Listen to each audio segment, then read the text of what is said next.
Білесіз бе, бұл күрес түрінде денелері майланған палуандар бір-бірінің бұттарына қолдарын тығып күреседі. Аталмыш кадрларды көпшілігіміз көргенбіз. Өз басым бірінші рет көргенде ұялдым. Сосын еріксіз күлдім. Бұл Түркия елінің дәстүрлі күресі.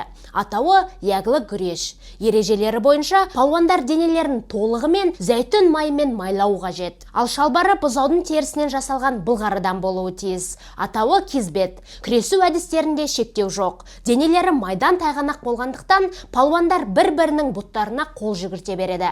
Ал жеңіске жетудің екі жолы бар. Біріншісі қарсыласты жауырынымен жерге жығу керек. Екіншісі қарсыластың шалбары шешіліп кетсе. Жалпы яғлы күреш Түркиядағы ең танымал спорт түрі. Жыл сайын Эдирне қаласында өтетін жарысқа 1000-нан аса палуан қатысады екен. Ал бас жүлденің сомасы қомақты – $100,000. Солай, айтпақшы алдағы уақытта шығатын видеоларымды өткізіп алмас үшін парақшама жазылып қойыңыз.